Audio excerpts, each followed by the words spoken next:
Bir жылдан бері таушмақты болып келатқан құмтөр мәселесі кеше президент Садыр Жапаровтың елге қайрылысынан кейін тақ елге маалымат жетті. Демек, кеше күнден құмтөр Қырғыз еліне толығымен өтті. Бұл эмнени билдирет? Бұл экономикабызга жыл сайын 500 миллион долларға чейинки киреше түшө турганын түшүндүрөт.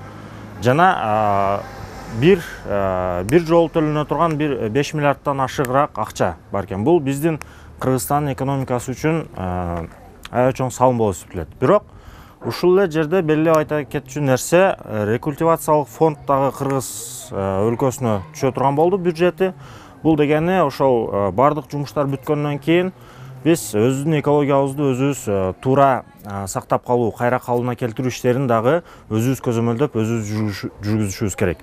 Андан сырткары Кыргыз көчмөндөр мурасы аттуу кендерди иштетүү холдинг түзүлдү окшойт.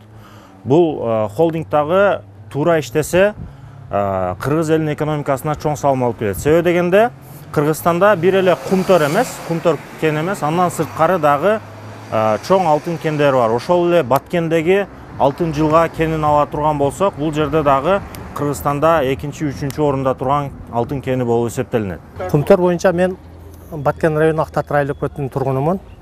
Элдин көптөн бери күтүп жүргөн немеси болду да, мындай Садыр Жапаров сөздө турду деп койсогон болот да. Элге өткөн өтө жакшы болду, элдин Кыргызстан экономикасыга өтө жакшы болду. Президент өзү айтып атат, бул дагы башталышы деп жатат.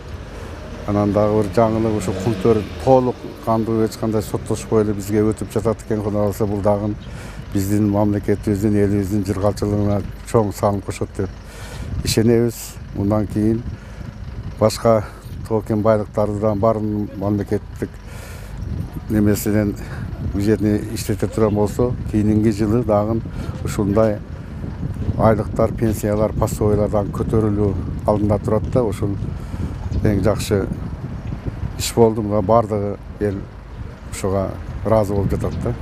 Кумтөр мына буга чейин 30 жыл аралыкта бизге ошонун мисалы үчүн 70%тен ашыгыны башка ошол компаньондор алып кетип жүргөн да, биздин элдин бюджетке түшкөн эмес да. Мына бүгүн 100% түшкөндүктөн ошол биздин бюджет көтөрүлүп, ошонун эсебинен ар кандай социалдык объекттер курулуп атат. Ошонун эсебинен пенсиялар, эмелер бул биз элибиз үчүн мындайча айтканда бул туруктуу киреше, туруктуу бюджет да.